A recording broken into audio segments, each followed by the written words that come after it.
Franchise à la guitare.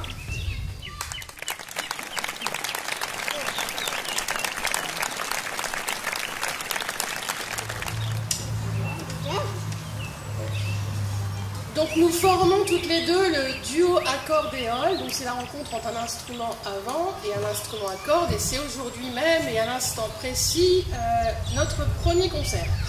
Donc on a formé ce duo il y a quelques mois et on a répété quelques fois puisqu'on a une certaine distance géographique entre nous. Donc on est heureux de vous proposer ce concert ici ce soir, et le programme de ce soir est orienté vers la musique sud-américaine. Donc ça tombe bien, la première pièce que l'on vient de jouer est d'un compositeur français, mais vous aurez bien reconnu, je pense, les sonorités assez chaudes. Donc il s'agissait de Jacques Ribert, qui a vécu essentiellement aux première partie du XXe siècle, et qui a présenté très tôt, très jeune, un don pour la composition. Il a composé surtout des ballets, des opéras, mais aussi de la musique pour film. Il adorait la musique de film, il adorait cet univers-là. Il n'a malheureusement pas pu être comédien, mais ça ne l'a pas empêché d'improviser dans les coulisses des projections de films, dans les cinémas de projections de films muets. Donc il s'agissait de Entr'acte, qui est à l'origine pour flûte et harpe. Et donc l'entracte se joue, n'est-ce pas, en premier, comme vous l'avez dit. On enchaîne avec là réellement de la musique sud-américaine qui va nous faire voyager dans 3 pays. On va enchaîner les 3 pièces, donc l'Argentine, le Venezuela puis le Pérou. Donc ces 3 pièces sont en fait des danses traditionnelles de pays d'Amérique latine, composées par Sergio Arriagada, compositeur chilien qui est décédé il y a 3 ans, me semble-t-il. Il a étudié au Chili, puis à Paris. Il a même été professeur de formation musicale et de flûte à Pantin. Donc voilà 3 danses traditionnelles de Sergio Arriagada.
constater que le vent est un petit peu joueur pour les partitions, mais aussi pour le son de la flûte, puisque comme l'émission se fait à l'extérieur, ici, pour le trou de l'embouchure, quand le vent vient se mettre sur le trou, il décale le souffle. Donc si vous entendez de temps en temps un son un peu flûte de Pan, c'est très adapté au style, mais c'est normal, c'est le vent qui vient s'en mêler.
rester bien sûr en Amérique du Sud, précisément en Argentine, avec un guitariste qui s'appelle Máximo Diego Pujol, un guitariste primé à l'international qui est professeur au conservatoire Manuel de Falla à Buenos Aires.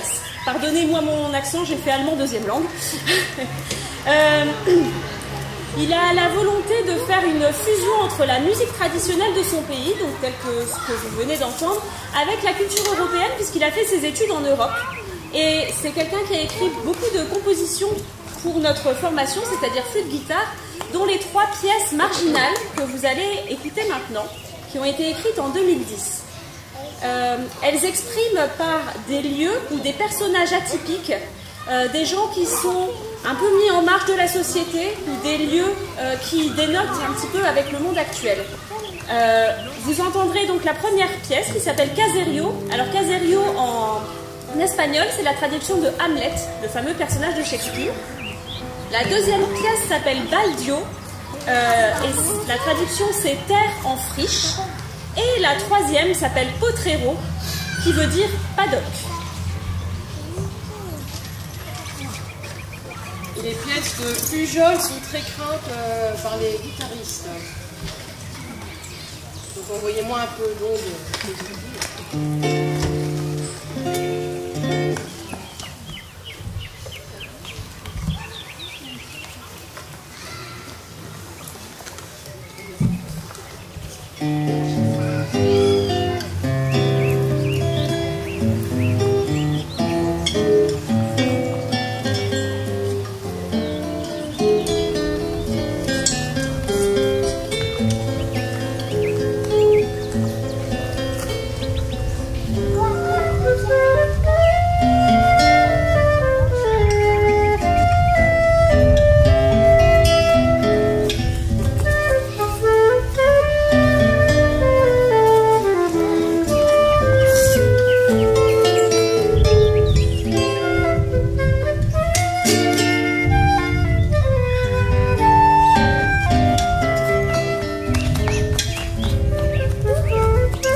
finalisons la mise en place de la troisième pièce qui est très longue pour la guitare et qui va donc nécessiter 3 pupitres. Je vais vous expliquer un petit peu pourquoi ce drôle de nom de duo, accordéole. Est-ce qu'il y en a qui ont une idée déjà? Accorde et éole. Qu'est-ce que vous entendez comme mot là-dedans? Dans accord, vous pouvez déjà entendre 2 choses. Accord, l'accord entre 2 instruments, les accords de la guitare. Et puis vous entendez également le mot corde pour l'instrument que joue Anne-Lise, qui est un instrument à cordes pincées, c'est-à-dire que pour obtenir un son, vous voyez qu'avec ses doigts, elle utilise les ongles pour obtenir une vibration de l'instrument. Éole, en référence au dieu du vent grec, qui est avec nous cet après-midi, en référence à l'instrument de la famille des vents, et plus précisément de la famille des bois, qui est la flûte traversière. Alors vous allez me dire, la famille des bois, regardez la couleur de mon instrument. Alors, est-ce que vous avez une idée de pourquoi? Parce que les premières flûtes étaient en bois, exactement. La flûte, c'est l'instrument le plus vieux qui existe dans l'histoire de la musique. Et ça a d'abord été fait par une tige de roseau dans laquelle on a percé des trous. Et puis on a vu que ça fonctionnait, donc on en a fait qui se jouent devant, qui ont fini par donner la flûte à bec, d'autres qui se jouent sur le côté, qui ont fini par donner la flûte traversière. Au XVIe, XVIIe siècle, la flûte était faite en bois, et ce n'est qu'au XIXe siècle qu'un monsieur qui s'appelle Théobald Böhm a inventé le mécanisme des clés que vous voyez ici. Avant, c'était des trous qu'on bouchait, maintenant ce sont des clés, et que la flûte est devenue en métal. Voilà, pour le petit historique et qui vous explique le nom du duo. Dans ça? C'est pas assez. Continue. On fait pas de le linge. C'est pas assez pour que je m'appelle encore? Des questions difficiles, tout ça. Ah, mais j'avais pas prévu le blind test. Non.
Alors une petite paçoca maintenant d'un compositeur brésilien, Celso Machado, qui est toujours vivant. Donc il a étudié au Brésil, il a une carrière internationale notamment en Europe, et il vit maintenant à Vancouver, donc au Canada, où il compose beaucoup, il écrit, il joue essentiellement des pièces inspirées du folklore brésilien, qui est un carrefour en fait entre la musique africaine, portugaise, indigène.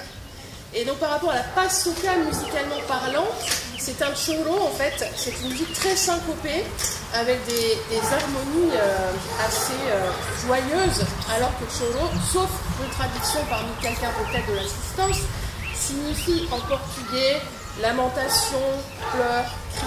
Donc ça c'est l'aspect musique. D'ailleurs, musical, hein, je veux dire, si vous voulez danser, d'ailleurs le choro se danse, et en général au Brésil, ce type de musique se joue chez les gens ou sur la place du village.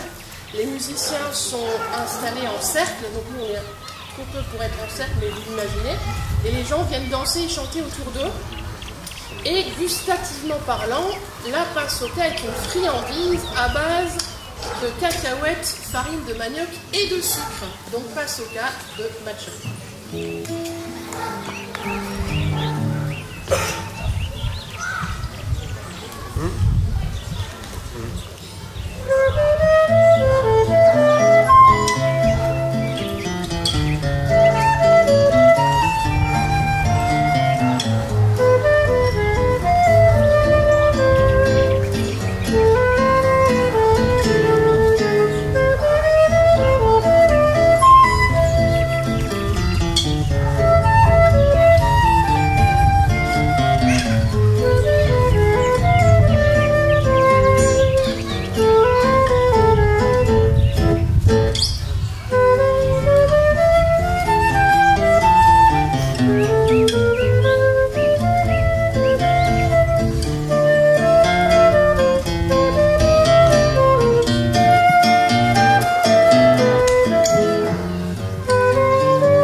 De nouveau de la musique brésilienne avec le compositeur Egberto Gismonti qui va sur ses 75 ans et qui joue toujours et qui compose toujours au Brésil, et il n'a jamais cessé d'explorer cette musique traditionnelle depuis son plus jeune âge. En fait. Il a aussi étudié en France, comme beaucoup de musiciens finalement d'Amérique latine, pour finalement retourner dans son pays d'origine, et il a exploré à partir des années 70 énormément de nouveaux sons et d'accords très complexes. Et son idéal musical dans les années 70 était une musique située entre Leo Brouwer, le guitariste, et Jimi Hendrix, un autre guitariste. Donc là, cette pièce-là, c'est pas mal, hein. Je vois qu'il y a vraiment qui adhère. Donc en fait, c'est agua et vino qui signifie donc eau et vin. C'est à l'origine une chanson dont les paroles sont un peu lugubres, enfin je trouve, hein, quand on parle d'amour et très vite après d'enfer et de mort, ou de mort et d'enfer, je trouve ça un peu triste. Bon, alors peut-être qu'avec le choix de l'eau et du vin, on y trouve son compte, je n'en sais trop rien. En tout cas, on vous propose une version pour flûte et guitare. Et à l'origine, c'est une chanson dont les paroles sont en portugais, donc si quelqu'un parmi vous les connaît et a envie de se joindre à nous, n'hésitez pas.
Nous allons revenir temporairement en Europe, en Espagne, puisque nous avons conçu un programme sur des sonorités chaudes de l'Amérique du Sud, mais aussi de l'Espagne, puisque à la base, il y a quand même une colonisation de l'Amérique du Sud par les Espagnols et les Portugais, donc il y a quand même un lien très fort entre les deux musiques.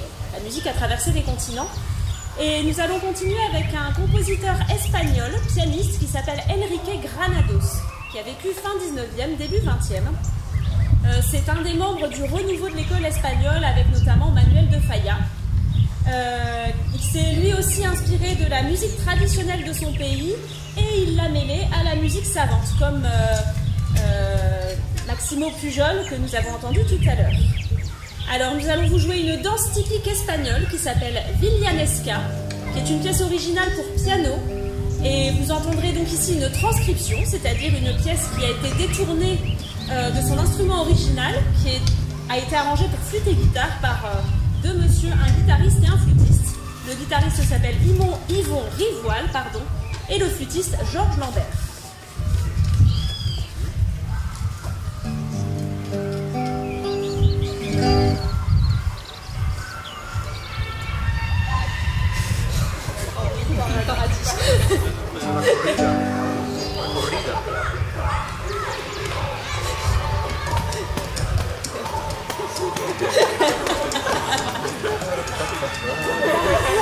En fait, je pense qu'on va changer de harmoniser avec eux.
chez les musiciens classiques un tube aussi de notre répertoire pour flûte et guitare, un compositeur dont vous avez très certainement tous entendu parler. Il est argentin, on dit que c'est le maître incontesté du tango.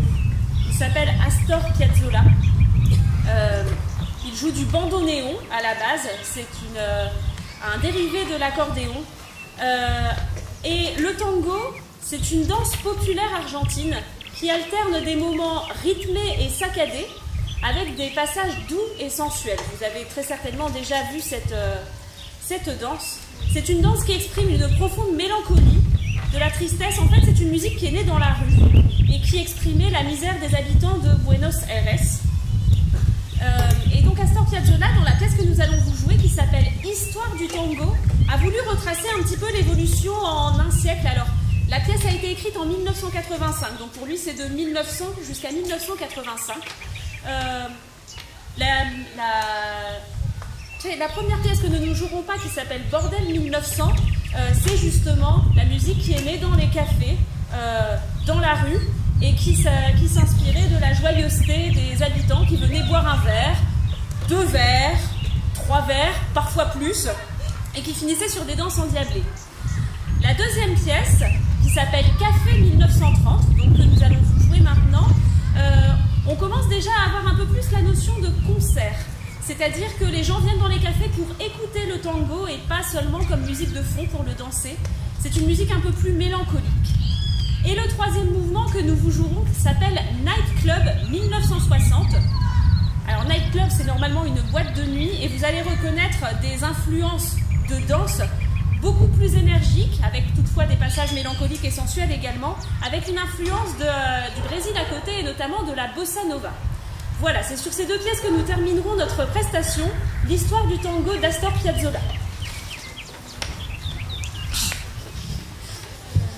Une tourne et repinçage. On a un problème de tourne. Merci. C'est ça. Avec les épingles, ça va être facile. Ah oui, c'est pour ça qu'on c'est bien pour ça qu'on est embêté. Voilà, les problèmes techniques dont nous n'avions pas pris conscience avant de jouer en plein air, c'est que quand il y a une tourne, il faut enlever les épingles, tourner et remettre les épingles. Ok. Je sais pas lire la musique. Ben, dans son guitare, surtout, je crois. C'est un peu de temps.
ceux qui étaient à la flûte, et Anne-Lise Samin à la guitare. Tous les deux professeurs de l'école de musique.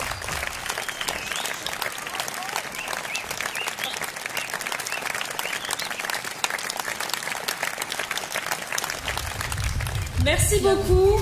Merci d'être venu nous écouter, profiter de ce joli soleil. On vous souhaite un très bel été, de bonnes vacances pour ceux qui en ont.